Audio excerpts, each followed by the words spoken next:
Hey everyone, welcome to the Mike Rosehart Show, live again for this week's installment. Today we're talking about a little quote that I kind of thought of before I was coming online, sort of related to what's been going on this last week with messages I've been getting on Instagram, Facebook. If you guys followed me on Facebook, you saw the viral post that I made about tenants and not paying rent and not paying for rent being equivalent to stealing groceries effectively. But the post went viral. It got 2,700 comments. It like literally consumed a lot of my time trying to read it up. I had to delete the post. But I want to talk in this episode about, and hey everyone, as you get on, just say hey and I'll stop. And if you have any comments, just leave them down below and I'll get to them, I promise.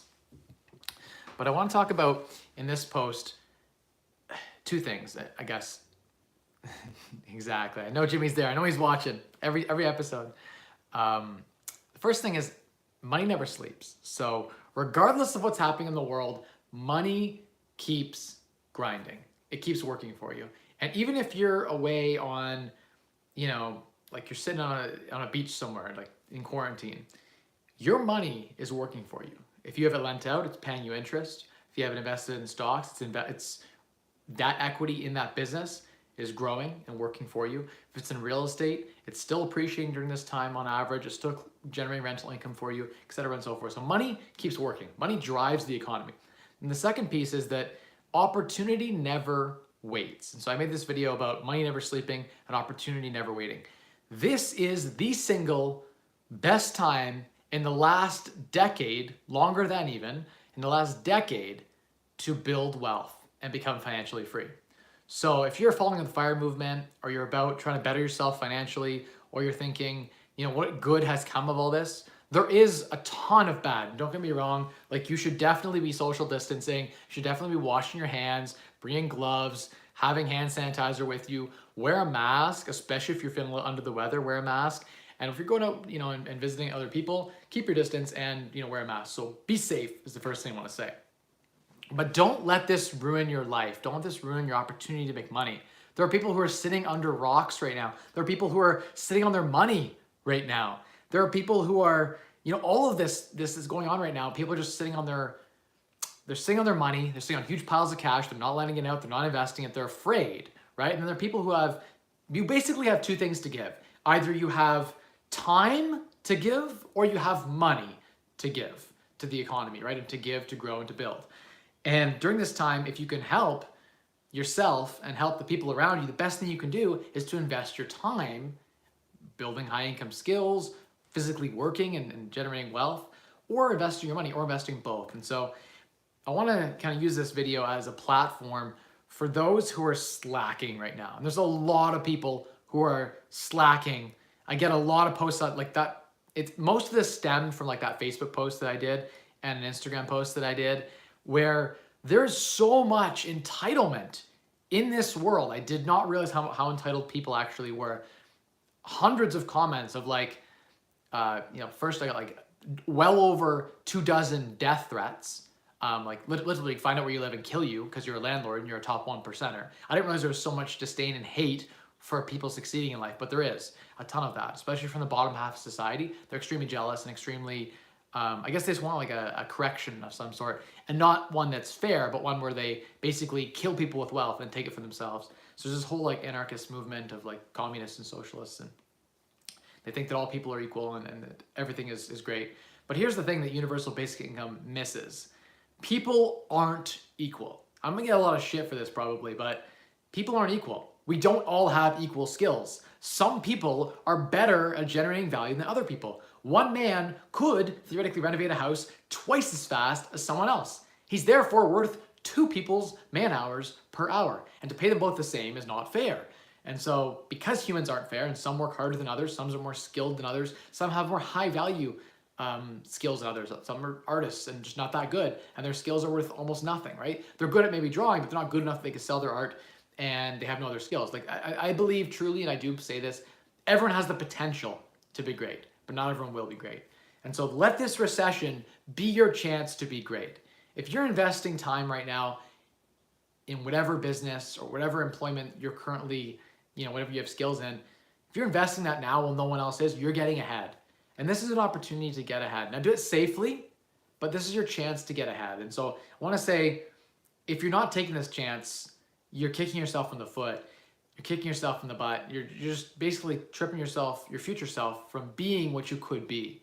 You could make tens of thousands of dollars during this recession and then invest that and make hundreds of thousands or millions of dollars over the course of your whole life. $100,000 made now in the next year or two could be the difference between 10 or 20 million or 30 million when you reach retirement. It could be a lot, right? Because the value of compound interest. We know that investing in 2009 bore fruits to the tune of 200, 300, 400%, right? And every dollar you saved then had a multitude, or I guess multiple factors of growth on the amount you actually save. So this is your opportunity to rise up. If you felt like the last 5 years you weren't achieving what you thought you could achieve, if you're thinking, hey, like it's time for a change, and you're thinking that going into 2020, don't let COVID-19 be an excuse.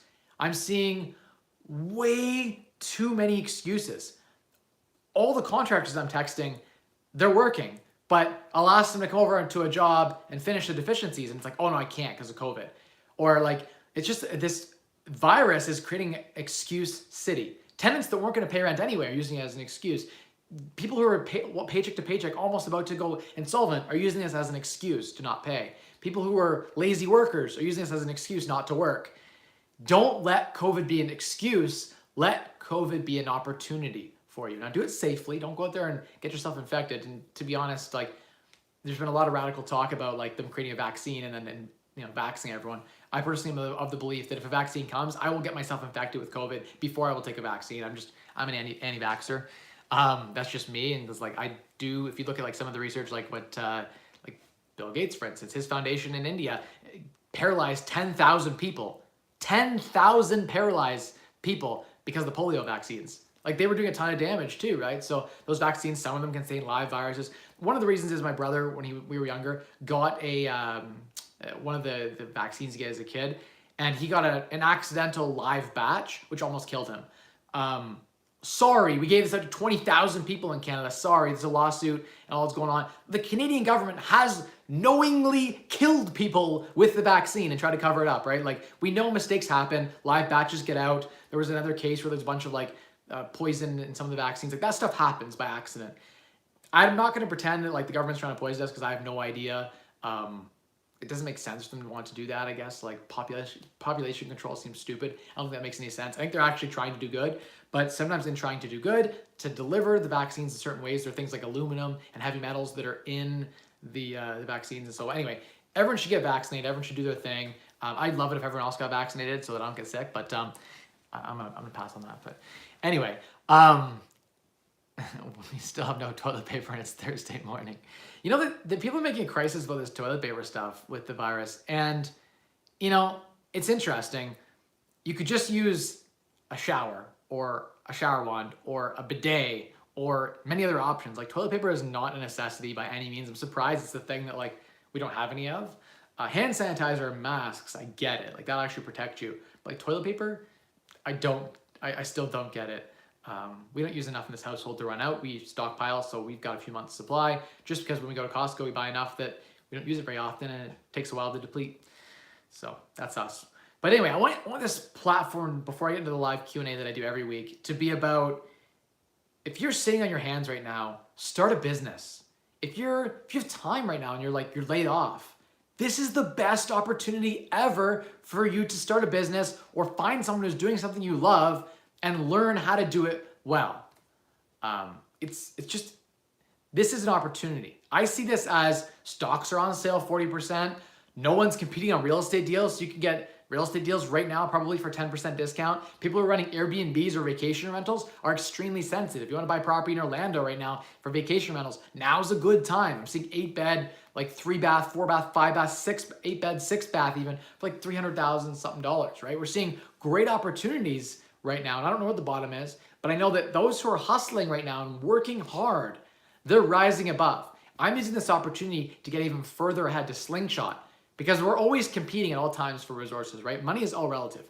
If you gave every single person on the earth $1 million, $1 million means nothing. That's all it takes. You know how you make someone not $1 million, you give everyone the same amount of money, then all of a sudden whoever has $1 million is nothing.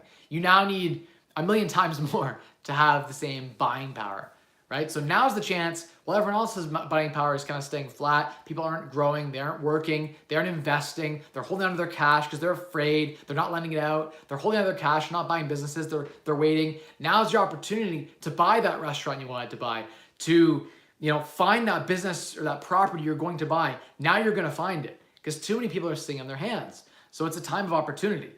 A lot of people are at a standstill. They're not renovating their properties, and rightfully so. There's a government order not to start new renovation projects. But you can imagine, this would be a good time to pick up a property and close on it in 90 days from now. I'm pretty sure you can make a bet that 90 days from now, things will be at least operational. People will still be doing work of some kind. I'm sure there'll be a lift on us being allowed to work.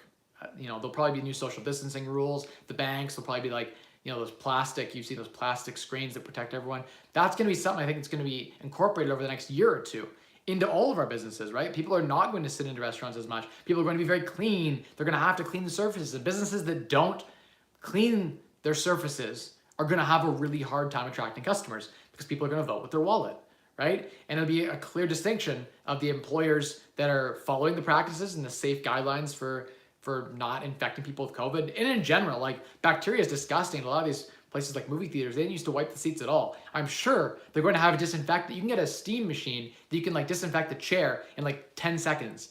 And it's super high, really hot. And you could disinfect the thing quick with fogging, with high steam machines. You can go around and steam it. Same thing you treat bed bugs with. It's one of those steaming ones. I actually have a personal one myself, which we use for eradicating things if I have a bed bug issue, I could use that steaming kit. But it's great for disinfecting too. And so I think these practices that are going to come out of this are going to make it so that we don't transfer all types of common colds and pneumonia and everything else that people get. So it's going to be a lot of good that comes out of this, is my point. There is some bad. People are dying, and it's tough. In the world right now, millions are dying of starvation and AIDS and every other thing all the time. And none of us are worried about that. But when 10,000 white people die, oh no, now it's a big thing, right? When your neighbor, when it's here at home, all of a sudden it's a pandemic, right? But anyway, my point is there's gonna be good that comes out of this too. Be safe. I'm not recommending anyone take any crazy risks. If you're gonna go out in your vehicle, obviously bring hand sanitizer and a mask, but you could avoid this. You could probably come in contact with someone with COVID, and if you maintained 6 feet in a mask and wash your hands, you probably wouldn't even get sick. So you could just, you could just be careful that you don't contract anything by practicing social distancing and the safe medical standards of washing your hands and not getting too close to people, and et cetera and so forth. I've honestly not changed my lifestyle a whole lot. I live pretty much the same now as I always have. This hasn't affected me in a huge way, other than everyone else doesn't want to work. All the contractors are not working right now. All the banks are not responding. The financing applications are taking forever. A lot of agents are off right now. People are all, I guess the world's slowing down, but this could be an opportunity if you let it be. So that was the point I kind of wanted to make here, was that this is an opportunity, and you should treat it as such. Don't just sit on your hands and do nothing during this time. Unless, of course, you're already FIRE. If you're in a position of financial independence and you get that passive income coming in from dividends, if you're holding a good portfolio of dividend stocks, none of them have slashed their dividends in a big way. Most of them have higher yields. I haven't seen a lot of slashes at all to dividends. Most of the major blue chip guys are still paying, the utility companies are still paying good dividends. So you're probably fine. If you're private lending, you're probably fine. In which case, enjoy the time with family. I've noticed my phone isn't ringing near as much as it was before, related to construction and contracting and things like that. People aren't, messaging in the same way that they were before. So that could be a blessing. Take the time with family. But if you want to grind, you want to rise up, if you're trying to grow financially right now, it's a really great opportunity to do so. Don't let this be an excuse of why 2020 was a bad year, when 2020 could, in fact, be one of your best years yet. Hey, how's it going? Hey, Logan, good to see you too. Valued Investor says, hey, Mike, love the house renovation pictures on Facebook. Congrats. Yeah, thanks. We got the house all fixed up. This is probably the worst looking room that I go live from. It's the worst looking room in my entire house. But yeah, the house is looking amazing. I'm really thankful that we got it all done and got it renovated. I'm feeling blessed. We got a great house hacking situation set up here, and I'm just super thankful. I'm loving my new house. I had, at my last house, remember it was a 7 or 8 bed, 4.5 bath.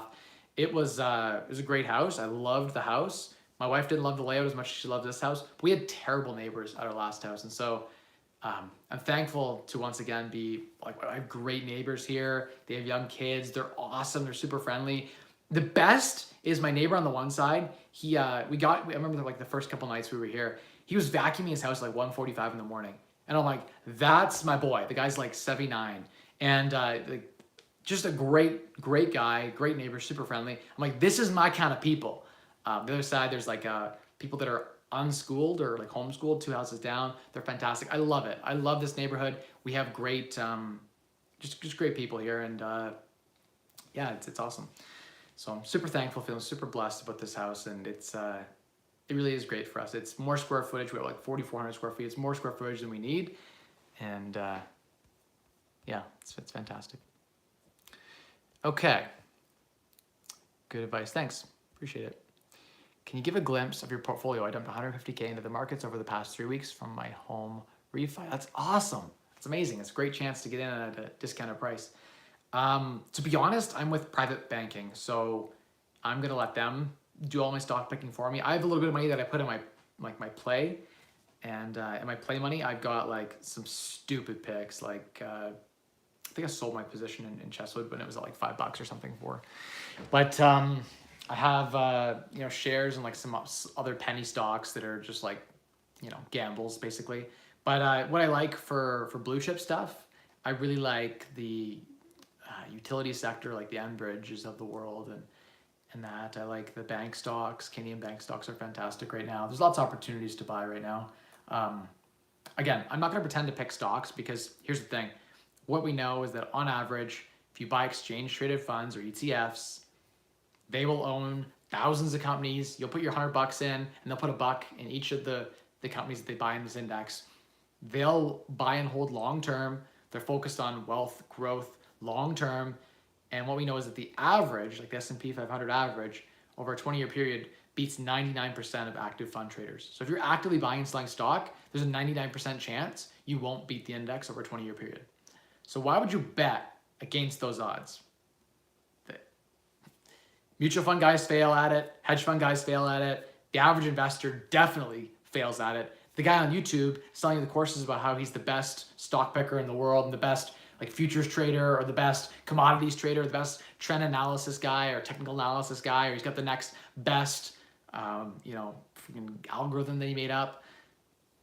They probably lost over the long term. They'll probably do about as good as the S&P 500, which means every 7 to 8 years, they probably double their money. That's likely what you'll see. You'll see the ups, and they'll tell you all about the ups. They'll be like, hey, I just made like 10% today, 9% today. And they're taking pictures of stocks that are winning and not the stocks that are losing. And for the long term, they're going to probably lose more than they win. And per hour, it's not that great of a job, because if you're in equity research, it's a lot of work to get ahead of the curve, to know more than the market knows, right? To get that piece of information that they don't have and basically value that. Anyone who's like trading with 10 minutes of knowledge, or like, hey, I just opened my laptop and like, those courses that everyone sells, like, oh, I opened up my laptop and like in 20 minutes I'm trading and making hundreds of dollars a day. Those people aren't spending 20 minutes. Like they're spending a whole day. They're working full time at it. And even then they're not beating the S&P 500 by that much. So you guys know my opinion on stock trading. Like I brought Chesswood group. Attracted to you. Are you single? No, I'm married. No thanks. But I appreciate the offer and the sentiment. Chesswood Group is probably a good buy right now if they don't go bankrupt. Their stock's trading at a significant discount, and I don't follow it, but I know that it was they did some solid lending stuff. It just depends on like the companies which they lent to. Is there a good chance of them, I guess, recouping the debt and that sort of thing? So let's go with the next question here. Here, brother, love the sweater. Oh yeah, this is a sweater. I got this sweater from a friend. They literally gave me this little this sweater here. It's nice. I enjoy it, and I had the nice kicks on today too. We were walking around having a good time. Okay, next question. What else did I have to answer that question? Give us a glimpse of my portfolio. I did that. You dumped $150,000 in the markets. It sounds like if you invested in the markets in general, you've done very well, and you will do very well over the next year or two. Brandon, how you doing? Good to see you on. We are all equal in the eyes of the Lord. Yeah, that's true. But we all have different utility for society. And so because we all have different utility and different work ethics. Some people want to work 2 hours a day. Some people want to work 12 hours a day. And like both of those situations are fine, but the person working, 2, 3, 4, 5 hours a day, or the person working 8 hours a day, but just like slacking, just understand that like you aren't working as hard, and so you don't deserve the same lifestyle as the person who's working 12 hours a day. And that person working 12 hours a day deserves the nicer car and the nicer house. Where I take issue is in when people think, hey, we're all equal.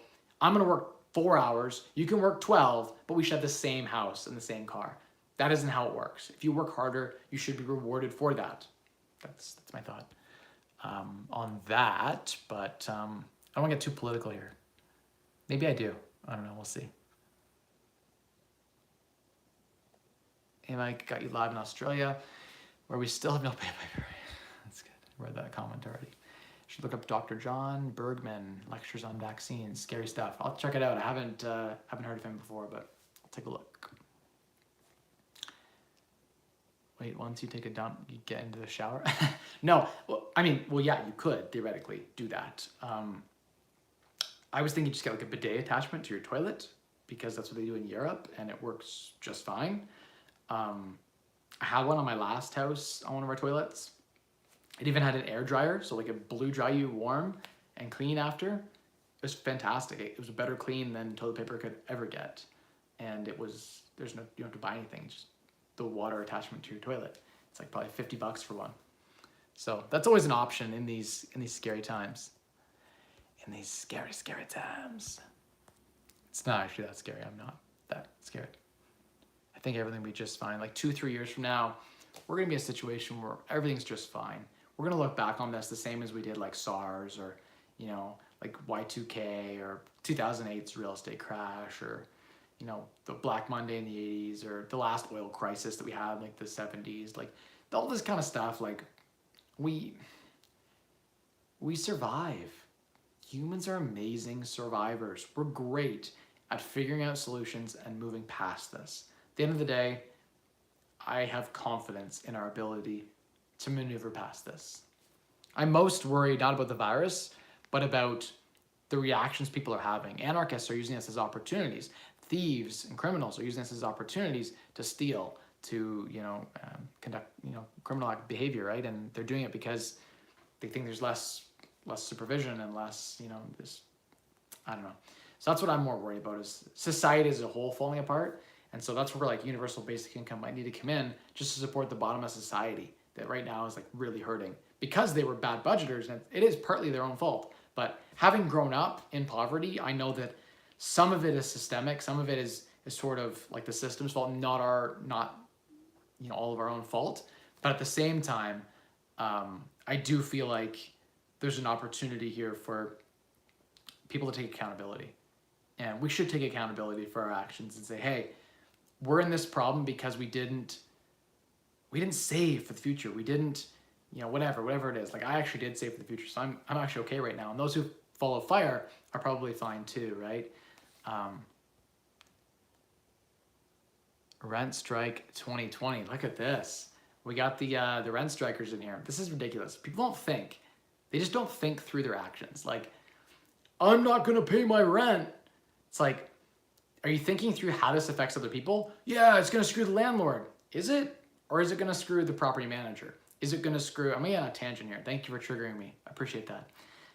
It's gonna screw the maintenance guy who's now gonna get laid off, and now he's gonna be broke. So you're really just screwing the maintenance guy and the bookkeeper and the accountant and the lawyer and the leasing agent and the property manager and the plumber and the grass guy and the snow guy and the roof repair guy and the guy who works at Home Depot who's standing there, the cashier. And you're screwing the hydro company and the gas company and the property taxes. Hey, that actually pay for the police and actually keep the city safe and take your garbage away. And oh, hey, you're screwing the water company and the internet company. And guess what? All those people are gonna lay off all those other people, and we get into economic collapse. So rent strike actually makes no fucking sense. You don't pay your rent and you're choosing to lay other people off. That's selfish, is what it is. It's selfish. And I see people jumping on me like, the landlord should go get a job. It's like, you should go get a job so you can pay your rent, so that society can move on, so that people can be employed. There's opportunity to work all the time right now. I am hiring right now. I know If you're looking for work right now, message me. I know lots of people who have employment opportunities. I know lots of business owners in London looking to hire right now. I know of online opportunities right now. Message me. I know a guy who pays 15 bucks an hour for you to take his audio clips and type them down for him into Word documents. There's 15 bucks an hour. You can go online right now on Fiverr and friggin' make money. Like, anyone can work right now and make money. So there's opportunity everywhere. There's opportunity all over if you know where to look. Even if you don't know how to look, go on and do that. So my thought is, by not paying your rent on all these rent strikers, basically who could actually work and pay their rent, choosing not to work and then destroying the whole system, right? The landlord's probably going to be fine, to be honest. It's the trickle-down effect of everyone else that's going to be screwed, right? The landlord, most of us have seen property values jump 30, 40%. Most of us have lots of equity in our properties and could sell them right now for huge profits, right? It just doesn't make sense. It's one of those things where, like, people are so close-minded. It's like, hey, I had one job and I'm laid off from that job, therefore I can't make any money. I couldn't. It's like, no, you can look at elsewhere for work. Nope, can't do that. You can go online and find work. Nope, can't do that. All I can do is just be at home and complain. And, like, I think people should definitely look to look at this rent strike. Jeez, these rent strikers trigger the hell out of me. I'm just going to end my rant there, but I will say this. If you walk into the grocery store and take bread and water and you walk out with it, the police will charge you, they'll give you a criminal record, and they'll take you to jail. That's theft. But if you steal housing from a private corporation, and by the way, a grocery store is a private corporation which you're stealing from because food's a necessity. We don't encourage thievery of food or any other good. Why would we allow it on housing? Anyway, another point I'm going to make, most of my properties, I'm selling like friggin' Haagen-Dazs ice cream, luxury real estate. And luxury real estate is not the same as your basic, like, room to rent, a room over your head, right? If I'm renting a property with granite counters and stainless steel and all the nicest bells and whistles, that tenant's basically eating ice cream. You can't go to the government and say, hey, I deserve the right to live in whatever house I want and someone else should pay for that, not me. The argument makes no sense, actually. Like, it's like going to the grocery store and saying, I'm starving, give me Haagen-Dazs ice cream for free. It's like, no, here's your bread and water, here's your basic housing for free. But, it's just crazy to me. It just makes no sense to me at all why people are... If you live in really luxury, you shouldn't be able to choose exactly wherever you want to live. In the same way that you should be able to choose whatever food you want. You should be able to be given, like, food to live and water and basic housing. Like, there is free government housing for everyone in Canada. Again, this is Canadian. I don't know what other countries offer, but here in Canada, like, there's a government stimulus for $2,000 a month. Anyone can find a place to live. You can't live in the house that you want, but yeah. At the end of the day, a landlord is just a business owner. They're the same as the grocery store owner. They're the same as any other. It's a lot of work. You wear a lot of different hats. You got to do, like, maintenance calls, and you deal with all the bullshit. Landlording is hard work. At the end of the day, it's a job that makes probably 30 bucks an hour. Like, most landlords probably on average make like 30 bucks an hour for their time. So yeah, I mean, give them a break. At the end of the day, work with your tenants, have the tenants work with the landlords, hopefully be flexible. This time I'm being flexible with my tenants as much as I possibly can, but man, it bugs me. Bugs the hell out of me. Okay, back up to the question and answers. Let's be productive here. You guys took me in a tangent. Okay, let's improve our personal finances here. Let's actually have some meaningful conversation. Hey Mike, what are some good areas in Southwestern Ontario that you would hit the 1% rule on your real estate with strong fundamentals? That's a tough one. Depends what you call strong fundamentals. So I think London, Ontario has very strong fundamentals. And there are lots of 1% rule deals that pop up here, especially for student rentals and some like triplexes and stuff like that.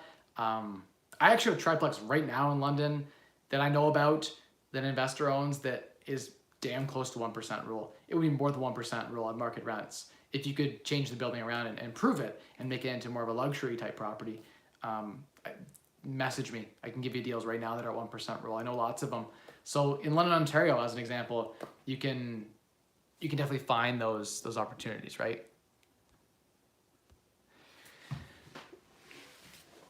Okay, Moses, what is this? You can enter my bedroom. This is so jokes. I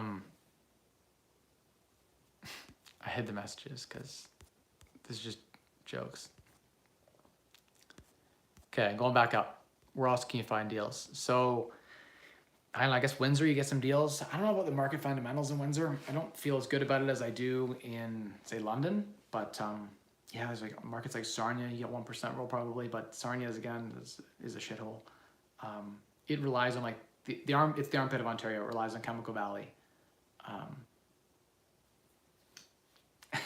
Keep doing whack-a-mole. It's too hard to do it. It's too hard to ban them all. You know, you should have seen the posts on Facebook. It got dirty. 2,700 comments. It was insane. Okay, here we go. Next question. I hit that one. How long did it take you before you could quit your corporate job and still get approved for a mortgage from a bank based on your rental income? What amount of rent income did the bank require? So, it's very hard to buy properties on just rental income with the big banks. Like nearly impossible, I dare to say. There are B lenders who all day will lend mortgage, like give you mortgages and stuff like that if you have good cash flowing properties. The typical rule of thumb I look for is your properties bring in rental income of 2.5 times your mortgage. So that'll guarantee that your property taxes, utilities, and all that kind of stuff are covered, right? So the mortgage is only like part of the picture, right? There's a lot of their expenses the landlord has. And so it's, that's basically the math I would use if you're trying to qualify the bank. But the bank doesn't like full-time landlords. The only time full-time landlords can qualify is if they go to like a credit union or a B lender and say, hey, this is my full-time thing, this is what I do. And if you have good enough cash flow from your portfolio, then it should be able to support it. So that's something that I would look for is say, hey, what kind of cash flow do I have for my properties? And they're gonna say, is it enough to support you and still buy another property? So making sure you have enough to actually like basically a salary worth of it. So itchy nose.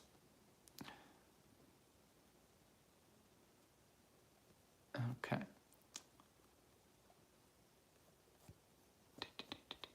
Go up here. So that was that part of the question. And what amount of rent did the bank require? I think I answered that too, but 2.5 times mortgage payment. And yeah, it does depend again on your debt, your current debt considerations. Like, do you have lines of credits right now? Do you have student debt right now? What sort of debts do you have going on? And so that all factors into the debt service ratio.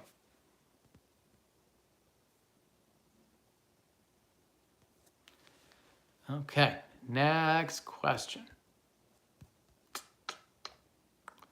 Why not just use water? Oh, and your middle finger and then wash your hands. That's disgusting. That TP related comment, that's nasty. I guess you could theoretically, like if it was like a life or death survival thing, but it's a bit unsanitary. Where did you buy your bench press? Can't find one anywhere. Trading lessons for real estate trading. Love it. I actually got mine at a wholesale property. They were trying to get rid of it and I got it for free. So there you go. The barter game. Hello, Mike. My father is buying a house, most likely a semi. What kind of way can he maximize his income by having this game? For example, someone's renting a basement. How do you find good tenants? So I think you're asking like, how would he maximize the utilization of the space? Well, a good semi would be one that's like a bungalow and has like a side entrance that goes down to the basement, in which case you can make a basement apartment. That would be ideal. Then you can rent the basement apartment out and hopefully it would cover most of your mortgage or at least your property taxes, utilities, and maintenance, and maybe some of your mortgage. That would be the goal from the house hack, basically. That would be my ideal way to do it. And then if COVID comes or some other latest and greatest, COVID 23 comes out and, we're dealing with all that, then you have all that rental income coming in. You don't have to work. You could work part-time and you could sustain yourself. So I like the last name though, Palpatine. That's nice. Although like the comments are definitely uncalled for a little bit there. We don't endorse stealing. That's messed up. Okay. Next question. Oh, lost my spot again. Scrolling. What do you think of Scotia not allowing HELOCs for down payments or gifting letters or you using any funds that are coming from like gifts or that sort of thing? So That's crazy. We still use our HELOC as down payment to buy properties and qualify. Scotiabank's no longer allowing it. If you follow me on Instagram, you get the latest and greatest updates on all this kind of stuff. I shared it today on Instagram at Mike Rosehart. So yeah, that was definitely something that that was like, it's not a shocker because right now there's a bunch of risk and uncertainty. And so what do banks do with risk and uncertainty? They effectively tighten up all the lending procedures. So people who are borrowing money from their parents to buy a house, that's high risk. Gifting letters. People who are using their HELOC to buy property, again, could be overextended, could be over levered. What I recommend, go get a traditional mortgage, 80% loan to value, and then now you got a mortgage that's fixed and you've got the cash in your bank account. The bank can't take it from you. They can't close your line of credit. They can't close your HELOC. We've heard about banks doing that kind of stuff, right? Closing your HELOCs on you or not allowing you to qualify now for down payments. It's your own money, your own equity in the property, and they won't allow you to qualify with it. So that's what's happening. That's just the state of the union right now. As things recover, I think we'll see banks loosen up a little bit, but right now the lending procedures are very, very tight. And so it makes it a little bit harder to do business. It'll make it a bit more difficult for real estate people to buy property. And so prices will be affected a little bit. Hopefully it'll cool the heating in the market. So hopefully there's sort of a meeting in the middle. So if you're overextended, if a 20 or 30% drop in prices occur, you'll unfortunately get wiped out. Do you think 20 or 30% is realistic? I don't know. I don't know that I do think 20 or 30% is realistic long term. I think if you own properties that cash flow, you won't be wiped out at all. I think that if you have rental income that covers, it's double your mortgage, that if half your tenants don't pay, you're still able to cover your mortgage. And if you had cash reserves set aside for a few years, you'd be just fine. So I'd recommend being levered as much as you can, 80% loan to value, and having large cash reserves set aside to pay the mortgage payments for a couple of years so that you're not in a situation where you're ever underwater. It'd be okay. You'd be in a situation where like maybe, I guess, value to mortgage you'd be underwater, but like financially you wouldn't have near as much in that way. So these are rent strikers, that jokes. Okay, next question. How long does it take before you quit your corporate job and still get approved? We talked about that question. That question we did. If I missed your question, by the way, later on, put it in the comments after the video and I'll respond after the video. Hey, Mike, what big opportunities do you see coming out of this crisis in the real estate industry? Andrew, good to see you on as well. What sort of opportunities do I see? I guess we could think through it, but there's tons of opportunities. I think that there's going to be a huge backlog of construction. So if you're at all in the construction industry, you're going to have a huge backlog of work that you're going to be able to pick up, which is great. Housing starts are on hold right now, even new builds. So there'll be a backlog there as well. We're going to see, just think through the whole pent-up demand piece as well, right? Like a lot of people are just sitting on their cash and waiting to buy. So 6 months from now, people are going to want to buy again when there's confidence in the market. And so there's no confidence right now. You could buy a property and flip it to someone in 6 months who then has the certainty, right? So you could take the risk now and it would pay off in a big way later. So there's lots of opportunities, I think, in general. Effectively, think about supply and demand, right? There'll be Airbnb people as well who have been renting out properties in Airbnb, which Airbnb is mostly shut down right now. There's not a lot of people traveling. So all those people have no cash flow. And eventually the chickens are gonna come home to roost and they're not going to have any, pay their mortgage payments or whatever. Or even if they can afford to pay their mortgage payments, they're not going to want to when there's no cash flow. So even myself, like if someone offered me a really attractive number for one of my Airbnb properties, I'd probably take it. It's hard to continue to lose money, right? And so it's a great chance to, Rogaine TM would love to sponsor your channel. Wow, you say I'm going bald? Ouch. Ouch. So I guess I'm Rogaine going?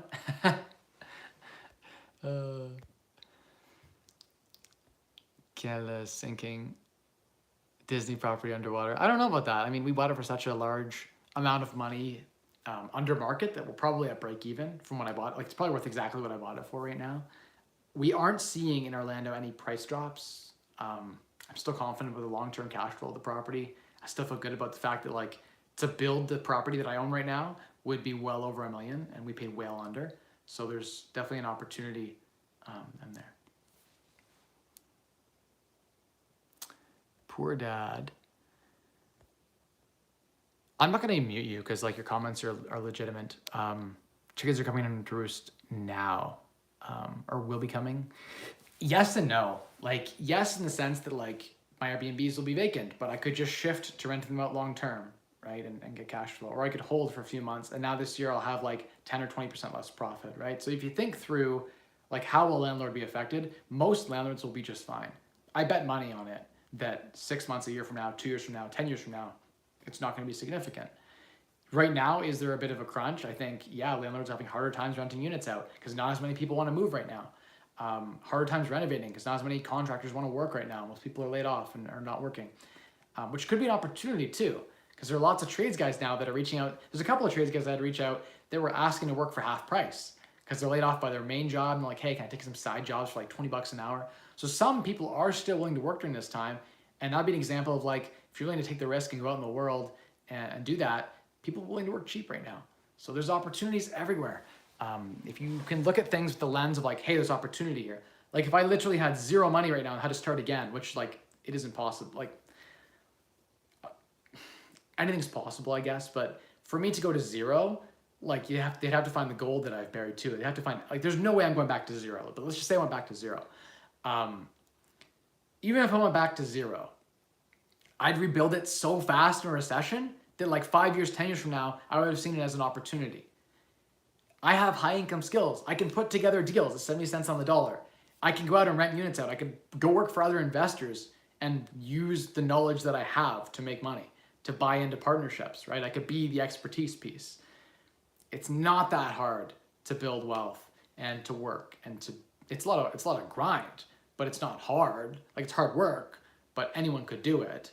Not everyone will do it, but everyone can do it. Everyone could work 12 hours a day. Not everyone will. So there's an opportunity there if you want to take it. And if you take those opportunities, you'll rise up. That's just who I am. You put me in an isolation chamber and in like a new simulated world, and I find a way to rise up. And every MMO I've always played, I find a way to rise up. You know how I do that? I work harder than other people. So I have so many levels of redundancy that I will never be broke again for the rest of my life. As a guarantee. I have so many layers of protection set up that I'm just fine. I'll be selling properties off before I'll be having issues. But again, I have cash reserves I'll be okay. Appreciate the sponsorship, Rogaine.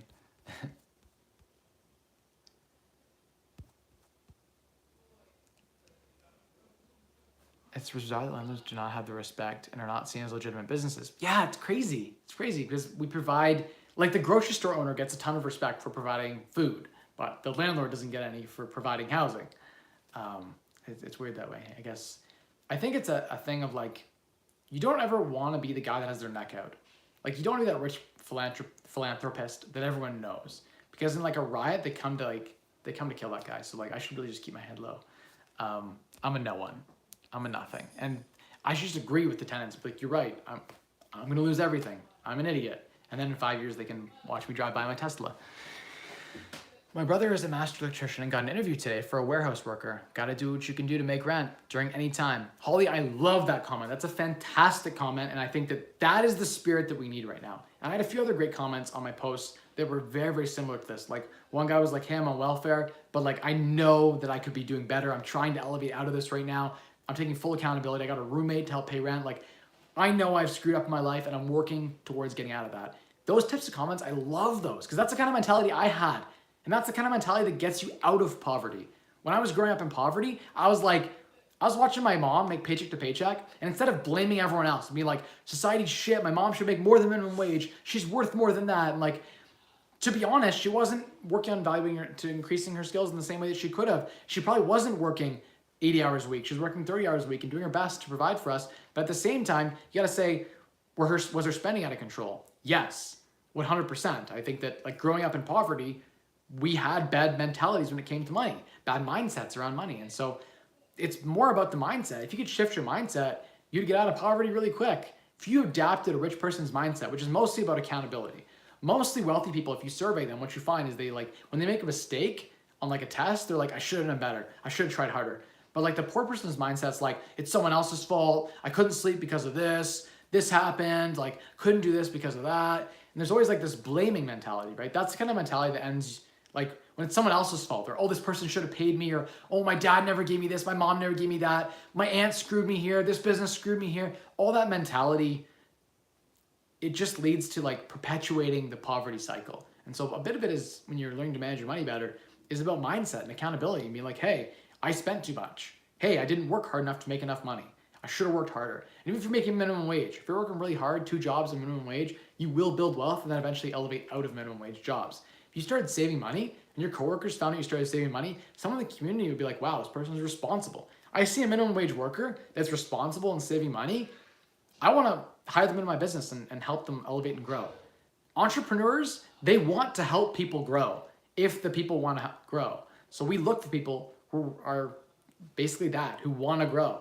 The person who doesn't want to grow, who doesn't want to elevate, doesn't want to put in the work, that person's not going to find the next best job. They're not going to get ahead, right? So this is your chance at the end of the day to really, rise ahead, I think, and find your opportunity to, wow, look at all these like rent strikers. I picked up some followers with that post, not the followers that I want. The truth is, I wish these people watching this would actually benefit themselves in some way. Like, I hope that out of this, people realize, hey, there's ways I can earn more money. Or like, no one's ever asking like, hey, like, you can imagine this. If I couldn't pay my rent, I go to my landlord and be like, hey, is there anything I can do? Like, I can't afford to pay my rent, but is there anything I could do to help you out during this time? Like, maybe I could work off half my rent. Like, I'll go and paint the property, or I could do this, or I could do that. Painting's so easy, anyone can do painting. Or like, I'll landscape. I can go get mulch and, whatever. And it's just like, I need to add a moderator. Hang on, watch this. I'm gonna add a moderator and you guys can delete the rent strikers. Here we go, let's do it. All right, guys, I made some moderators here. A bunch of the regulars, I know who you guys are. If you see anything here, you ban the dirty chat. I made you guys moderators.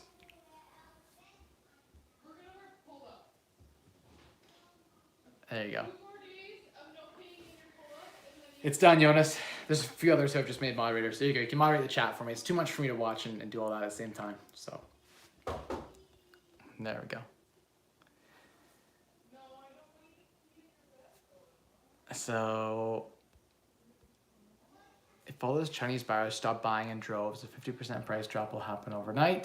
Thanos, I don't know if I believe that. I don't know if I believe that Chinese buyers are really driving up most of the market. Like here in London, Ontario, so satisfying. South London reseller. Do I know your comments? Are you regular? I'll say yes. I'll give you moderator power. Let's do it. Why not? Let's have some fun with this. We got like 6 moderators, 8 moderators or something. Mike, do you see things coming back slowly or quickly in Q3? William, I don't know. Right now I have a wait and see approach. I think that Q1 of 2021 is going to be fantastic. So that's what I feel like is this 2020 year is a year of like risk takers are going to be the ones who are rewarded, and people who are afraid of risk are going to sit on the sidelines. So a lot of capital is going to be pulled back. That's going to hurt the economy. A lot of small mom and pops, it's going to hurt the economy in a big way. A lot of that stuff, right? There's just a lot of layoffs, a lot of unemployment. All that's trickle down effects are going to happen 3-6 months from now. People are going to really start feeling that, right? So, do you think there should be a foreign housing tax like Japan does? No, I actually don't care if foreign buyers buy real estate here. I think anyone should have the right. I'm of like more of a free market style, but like anyone should have the right to buy property. I don't think it matters whether or not they're, they live here as a, part-time or full-time. If they live here 4 months a year, cool. They come to Vancouver for 4 months a year and 8 months a year, they go back home. I don't care. Let them buy a house. Like, it's a free market. Let people do what they want to do. I think at the end of the day, that tends to work out pretty well. You know why?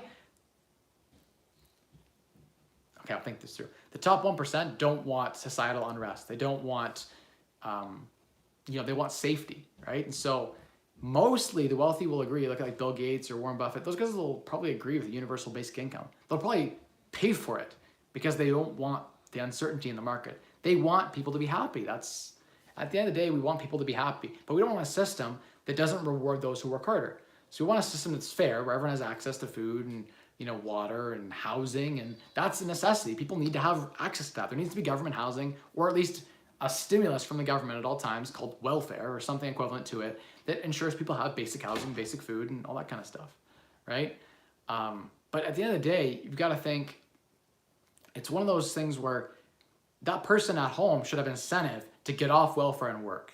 So you can't give them too much that there's no incentive to do anything, or the people who actually are working, because we need people to work to keep the country moving, to keep the nation going. We need all these people to, drive the produce around and stock the shelves and check out people and the farmers to farm. And if you don't incentivize people correctly, no one will work, and the whole thing will just crumble, basically. I don't think foreign investment's an important piece of the economy, right? So you don't want to get rid of that either. It's definitely important. I am a foreign investor in the United States and that, so I understand the foreign investment perspective.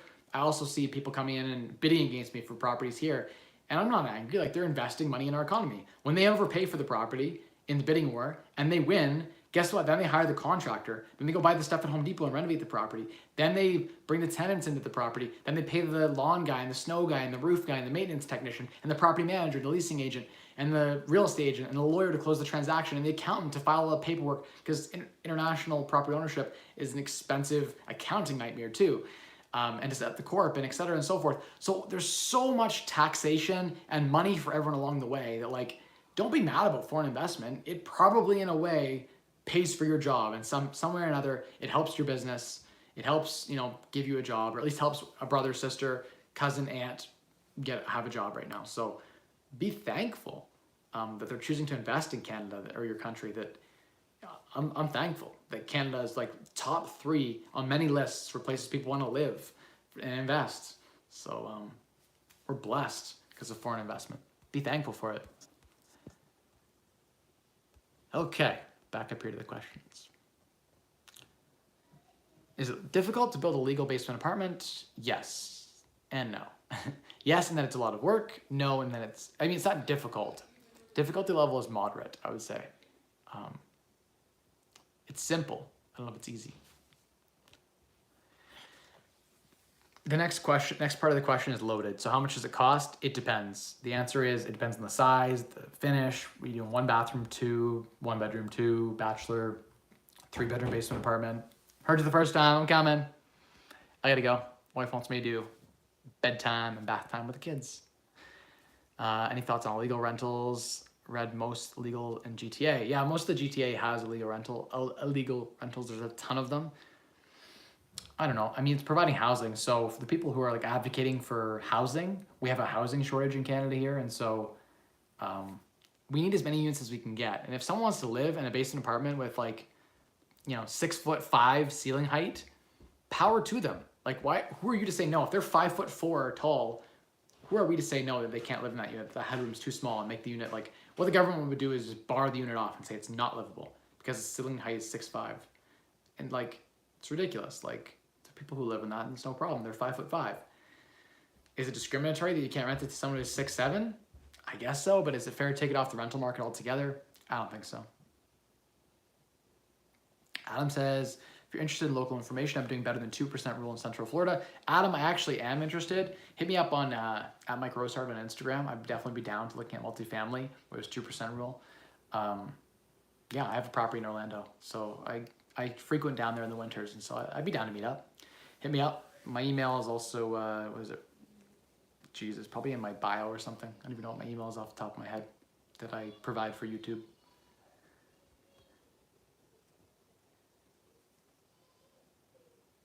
I don't know if I agree with Thanos. I disagree with that comment. How is your portfolio doing during the stock market? What are your big investments? So my portfolio overall is doing fine. I took a bit of a hit, same as everyone else, but I'm diversified, and so I know that long term it'll come back. I probably have less of an equities portfolio than you might expect, and so I'm planning to double down in equities right now. Now's a good time to buy, in my opinion. So 5 years from now, I'll be thankful that I bought, diversified exchange traded funds or bank stocks or whatever. So yeah. Like I said, I believe in buying exchange traded funds as opposed to individual stocks because we can't pick them. We just can't. Every other real estate deal in the area is done with a Chinese cash buyer. I don't know about that. Statistics don't back that up, I don't think. places like Toronto and Vancouver already have foreign buyer taxes on real estate that you buy?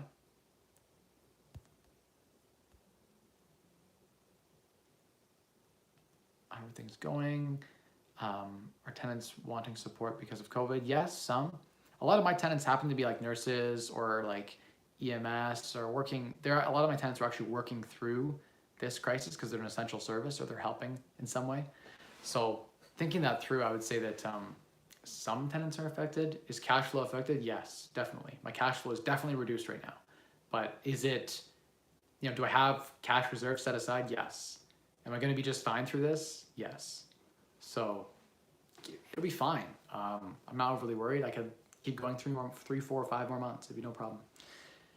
There are some small time landlords who I'm feeling really bad for, who are suffering right now, who don't have the cash flow. So, yeah. Hey, Mike, would you refi to buy more property or ETFs? Both. Both. I'd pull money out now while you can get appraisals that are high. Who knows what could happen in the future? It could go even higher. Next year we could be saying, should have bought last year in the lows of 2020 COVID. It could have been a great opportunity. Who knows? Probably that's what will happen. Up until now, every year previously, I was kicking myself for not buying more real estate. 2010, 2011, 2012, 2013, 2014, 2015, 2016, 2017, 2018, 2019. I was looking back, wishing I would have bought more. So historically, if you look back, you wish you would have bought more of whatever it was. Probably like the average, the S&P 500. Look at the chart over time. Like pretty much like in a trajectory up. Okay. Next question. Did I miss anything? Oh, Mike, husband wants to know if you're in trouble for money is because of the rent strikers. Holly, I'm not in trouble for money, but it's definitely hurting my cash flow position.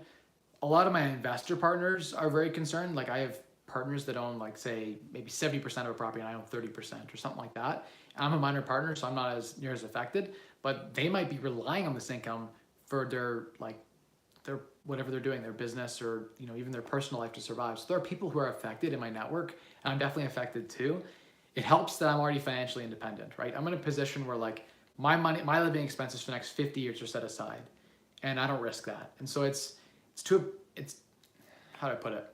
I'm affected, yes. Am I losing money? Probably on a daily basis right now. I'm bringing in less rents than the expenses going out.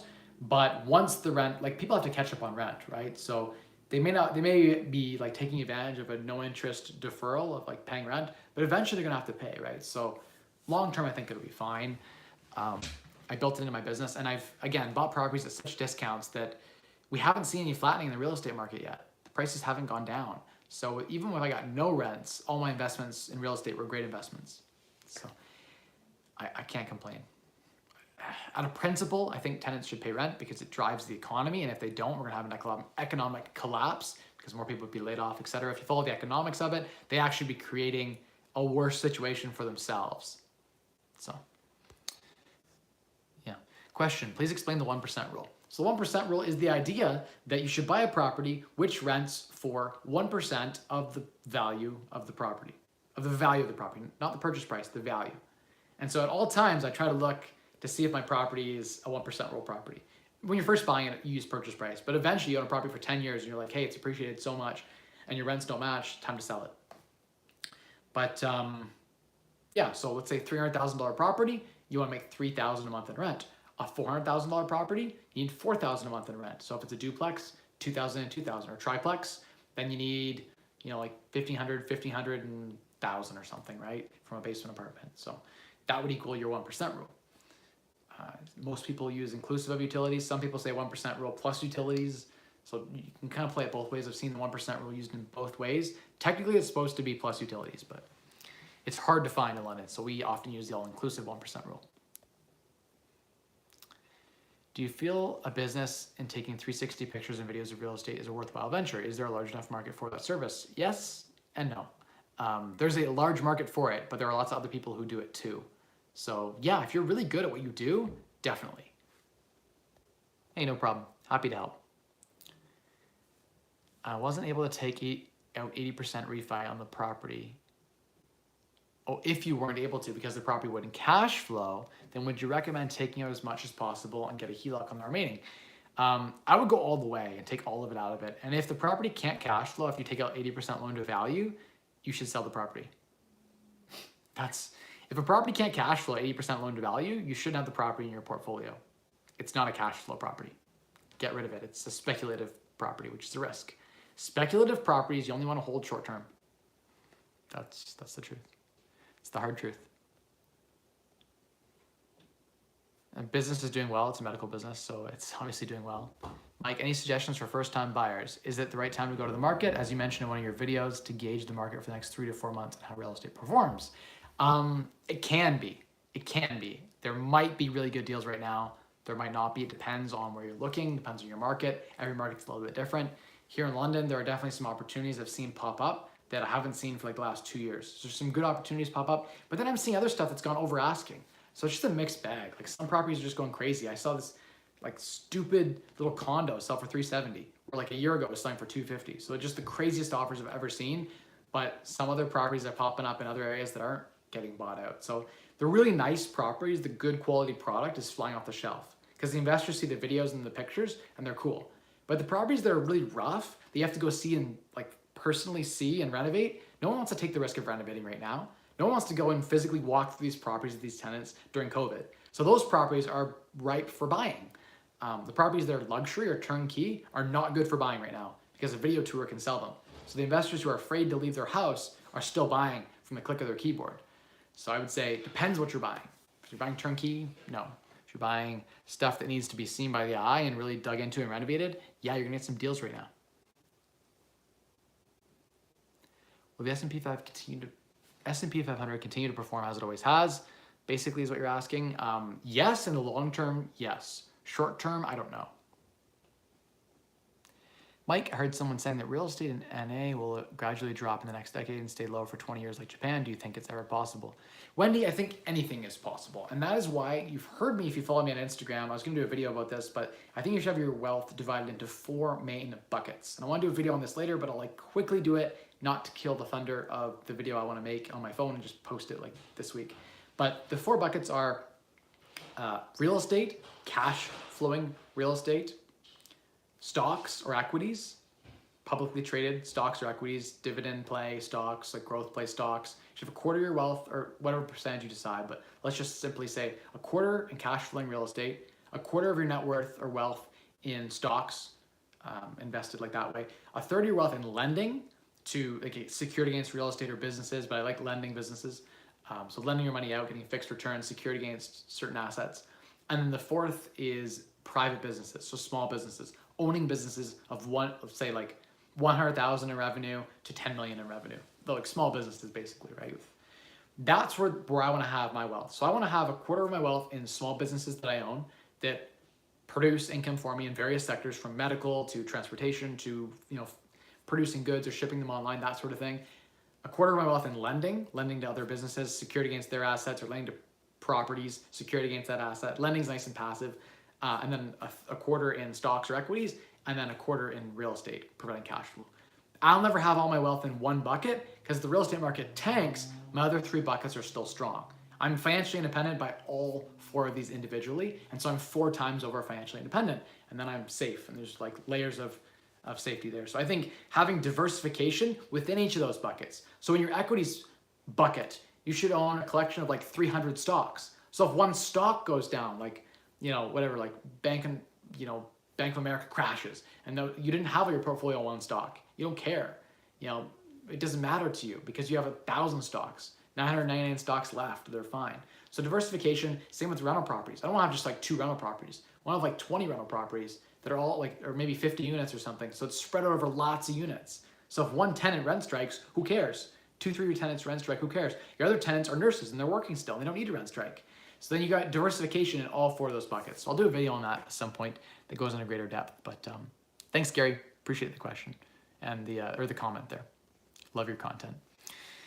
Do you think work from home remote will continue even after this pandemic? Yes. I've always been a proponent of work from home. I think that people don't need the retail, industrial office spaces that they have been. I think that I've been bearish on commercial real estate for a long time. I think that people don't need office spaces. They don't need retail. They don't need, I'm not bullish on I'm bullish on real estate where you live because I think people are going to need somewhere to live, but I'm not bullish on the commercial side near as much.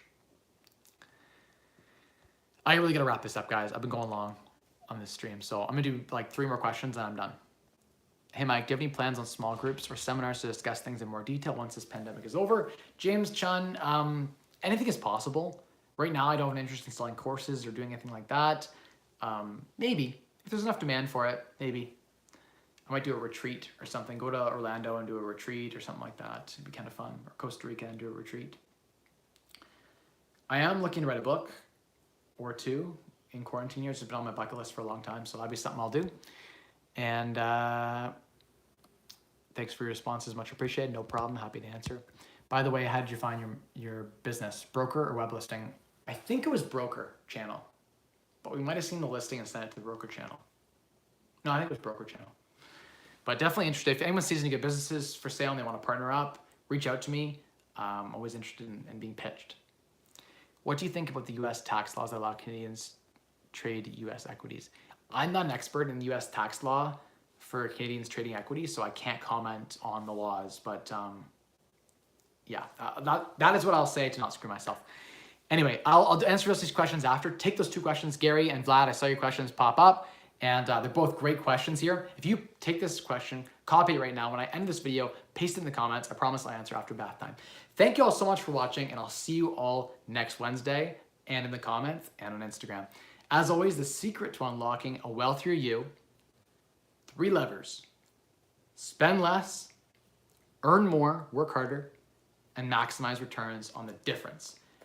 But if you're not saving anything, there's literally no point in maximizing the returns. So spend less, earn more, and maximize returns. See you, everyone.